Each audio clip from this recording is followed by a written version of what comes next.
प्रस्ताव लेकर के आया, यदि तुम उस प्रस्ताव को मान जाते हो तो अब भी रुक सकता है, बात है बस तुम्हें माननी। क्या प्रस्ताव लाए? पहले तो दुर्योधन ने उनके खूब अच्छे से चरण पखारे, उनको बिठाया, उनको लेने के लिए, उनका स्वागत करने के लिए अपने राज्य की सीमा तक गए, मतलब कि हाई ग्रेड ट्रीटमेंट किया, एकदम राज्य की सीमा तक गए, रथ वथ लेकर के, लाल होते ना रेड कारपेट वेलकम, ऐसा भगवान को बहुत अच्छा सत्कार दिया। दुर्योधन ने इतना सत्कार इसके लिए दिया क्योंकि वो सोच रहे थे कि कैसे है कि हम कृष्ण को थोड़ा पहला फुसला ले तो हम पांडवों को, ये पांडवों के जो माउथ पीस है वो ये कृष्ण है, पांडवों की जो चाबी है ना, पांडव खिलौना है तो उसकी चाबी कौन है? कृष्ण है, और जितनी चाबी भरी राम ने उतना चले बस। तो ये पांडव वही चाल चलते हैं जो ये कृष्ण चाबी चलाते हैं। यदि इनको कंट्रोल कर लो, ये सब ज्ञान किसने दिया था मालूम है आपको? एक मामा श्री थे उनके, दुर्योधन के बड़े प्रसिद्ध, जगत में और कोई मामा इतना फेमस नहीं हुआ शकुनी जितना है। कंस जरूर फेमस है लेकिन मामा के नाम में शकुनी बहुत फेमस है। ये ब्रांड उनको समर्पित है, मामा श्री। तो जब शकुनी ने बताया कि देखो दुर्योधन तुम क्या करो, कृष्ण को अपने पक्ष में ले, अगर एक मैच का एम्पायर ही अपने साथ खड़ा है तो मैच कैसा ना, फिर तो दो पक्ष जो है उसमें डिसाइड हो चुका है क्योंकि एम्पायर हमारे साइड में है। इसके लिए उन्होंने कहा इनको अपने साइड में। तो वो दुर्योधन ने थोड़ा एक्स्ट्रा एफर्ट डाल करके सब स्वागत, सबका, सारे महल की, नगर की सब साफ सफाई करवाई, कृष्ण का स्वागत किया, जल छिड़काओ, इत्र, सारे प्रकार से कृष्ण को प्रसन्न किया। लेकिन कृष्ण कौन थे? कृष्ण द्वारकाधीश है। कृष्ण के पास जो द्वारका नगरी है वो हस्तिनापुर से सैकड़ों गुना ज्यादा ऐश्वर्यशाली नगरी, तो कृष्ण इतने प्रभावित नहीं हुए। इसके लिए जब कृष्ण वहां आए तो दुर्योधन ने कहा, कृष्ण मैंने आपके लिए निज, मेरा जो कक्ष है वो तैयार करके रखा है, आप उसमें विश्राम कर सकते हैं अपना। तो भगवान ने क्या कहा, नहीं नहीं, मेरा बुकिंग ऑलरेडी booking.com पे हो चुका है। मैंने कहा बुकिंग की है, मैं विदुर जी के घर रहने वाला हूँ। विदुर जी के घर रहोगे? उनका तो छोटा सा 2 BHK है, उसमें तो विदुर है, विदुरानी है, स्टूडियो अपार्टमेंट है उनका, 1 BHK। तो वो तुम कैसे वहाँ? बोले नहीं नहीं, मैं विदुर के पास रहूँ। क्योंकि देखिए अभी हम लोग है ना संधि किए हुए मित्र नहीं है, अभी तो मैं संधि का प्रस्ताव लाया हूँ जो मैं कल बताऊंगा। तो until now we are not at truce, अभी तक हमारी संधि नहीं हुई है, फिलहाल मैं पांडवों के पक्ष में ही हूँ। तो बोले अभी ठीक है, क्या करें? तो फिर आपके लिए जो राजभोग हमने रखा था, मेवा मिश्री वो सब जो रखा है वो तो पा लीजिए। बोले नहीं, माता जी जो है विदुरानी ने मेरे लिए प्रसाद बना के रखा है, वहाँ ही होगा। तो जब ना तो रहने के लिए स्वीकार किया, ना प्रसाद भोजन स्वीकार किया, तो फिर दुर्योधन सोच में पड़ गए कि कैसे मनाएंगे। ठीक है, कल जो भी होगी बातचीत देखेंगे। भगवान कृष्ण थक गए थे, यात्रा करके आए थे, तो फिर वो गए विदुर कक्ष में, वहां जाकर के निवास किया और पूरे दिन पूरी रात भर विदुर विदुरानी के साथ बहुत सारे जो किस्से थे उसकी चर्चाएं चलती रही, बहुत आनंद से। भगवान विदुर जी भी बहुत खुश हो गए कि देखो कृष्ण ने दुर्योधन का राजमहल त्याग करके हमारे पास आए। और फिर जब भोजन के लिए विदुरानी से कहा तो उन्होंने तो बहुत सस्ता सा, जो सरल सा जो भोजन बनता है वो बनाया था उन्होंने। तो भगवान ने दुर्योधन को मेवा त्यागो, साग विदुर घर खाए। साग मतलब मालूम में क्या है? साग मतलब पत्ता भाजी जो होता है, ऐसे सब्जियों की श्रेणी में उसका स्टैंडर्ड थोड़ा सा नीचे माना जाता है ना। कुछ महंगी सब्जियां होती है ऊंचे कक्ष वाली, अभी बैंगन हो गया या शक्करकंद हो गया, इनका स्टैंडर्ड थोड़ा सा ऐसे कम गिना जाता है ना। इसको डिफेंस फूड्स बोलते हैं इकोनॉमिक्स की भाषा में, मतलब जो चीपली अवेलेबल जो प्रोडक्ट्स होते हैं, सब्जियां जो हर किसी के लिए अवेलेबल है, वो डिफेंस फूड्स बोलते हैं।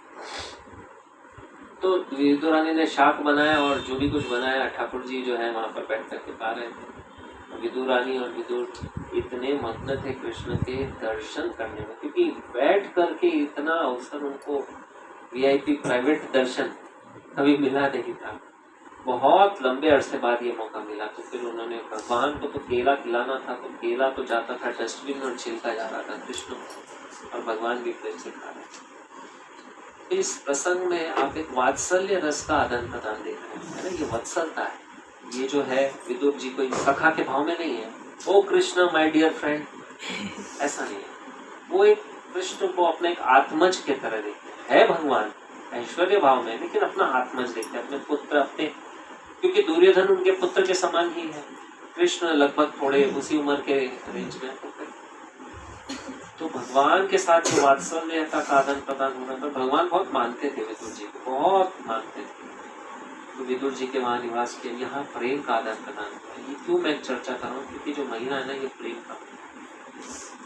तदीयशी तगेशु भक्त जीतत्व, ये जो लीला है इसमें वर्णन है कि भगवान से भक्त जीत जाता है। ये तो बहुत सुंदर लीला होगी फिर, जब भगवान है जो अजीत है। भगवान का नाम क्या है? अजीत। हमारे भक्त का नाम होता है अजीत कृष्ण दास। उन कृष्ण का दास जो अजीत है, जिनको जीता नहीं जा सकता। भगवान से कोई जीत पाया आज तक नहीं। भगवान के सामने हर कोई व्यक्ति परास्त है, लेकिन भगवान को जो जीत सकते हैं केवल और केवल उनके पास। इसके श्लोक में क्या आता है दामोदर अष्टकम में? तदीयेषि तगेषु भक्त जीतत्वम, भक्ति से जीता जा सकता है भगवान। इसको चर्चा करेंगे। तो ऐसे दामोदर, ऐसे भगवान श्री कृष्ण जो है विदुर के घर रहे, और फिर उन्होंने अभी पूरा रात भर जो है, अगले दिन सुबह थोड़ा बहुत विश्राम करने के बाद जब सुबह प्रस्ताव देने के लिए बारी है, तो कृष्ण एकदम तैयार होकर के पहुंचे दुर्योधन के राजकुमार। अभी भी दुर्योधन बहुत अपेक्षा रख रहा था कि शायद कैसे भी कृष्ण को हम मना दें। तो कृष्ण ने क्या प्रस्ताव दिया? दुर्योधन देखो, युद्ध को रोकना है तो एक प्रस्ताव है, तुम यदि पांडवों को आधा राज्य छोड़ दीजिए, आधा राज्य बहुत बड़ा है, पूरे भारत का आधा राज्य, 5 गांव, यदि तुम 5 गांव दे दो, और 5 गांव के नाम बताइए, गांव बोल दो, ये 5 गांव यदि तुम दे दो, तो मैं अपने तरफ से ये तुम्हें विश्वास दिलाता हूँ कि पांडव गण इस पर किसी प्रकार का ऐतराज नहीं रखेंगे, और वो ये मान जाएंगे, बस तुम्हें 5 गांव दे।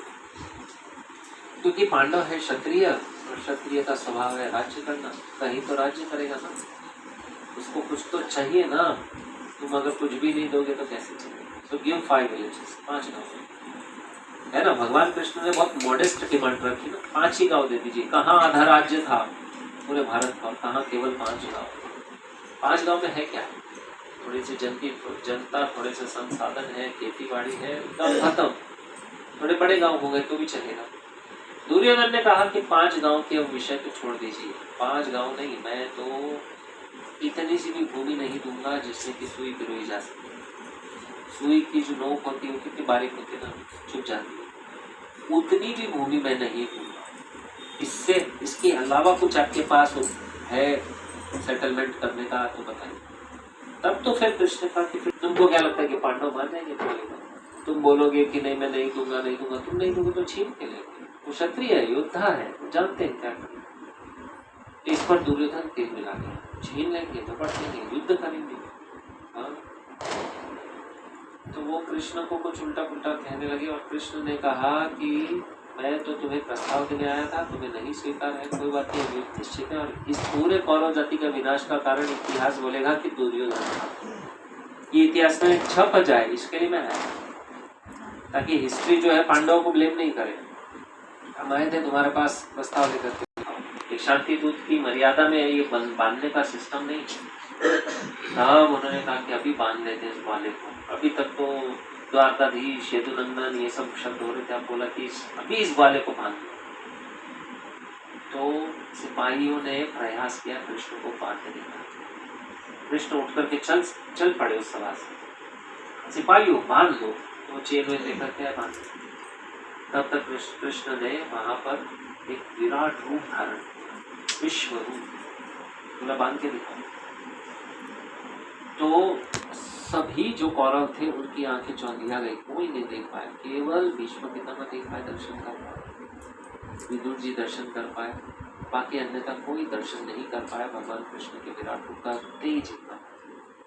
मैं यहाँ पर ये लीला इसके लिए कह रहा हूँ क्योंकि योगियों के अलावा कई बार अपराधियों ने भी भगवान को बांधने का प्रयास किया। जो योगी जन अपनी योग तपस्या साधना से ओंकार भर अलग अलग मंत्रों के साथ कृष्ण को या भगवान को, परमात्मा को खोज करके उनको बांधने का प्रयास हृदय में नहीं कर पाते। कुछ ज्ञानी जन क्या करते, शास्त्रों का अध्ययन करते करते पन्ने पलटते पलटते सारी पुस्तकों को पढ़ जाते, लाइब्रेरीज को खा जाते हैं और भगवान या असली परम सत्य को जानने के अंदर इतने विश्लेषण करते, इस पुस्तक में ऐसा लिखा, इसमें ऐसा लिखा, इन दोनों का संतुलन कैसे बनाया जाए, ऐसे करते करते अपना पूरा जीवन बिता देते हैं, भगवान को खोजते खोजते नहीं खोज पाते। ऐसे अपराधी दुर्योधन जैसे, जो कि बलपूर्वक छल पूर्वक भगवान को बांधने का प्रयास कर रहे थे, नहीं पाते। लेकिन यहाँ पर इस महीने में जो दामोदर मास है, उसमें इस महीने का दूसरा नाम है दामोदर मास। इसके नाम में ही है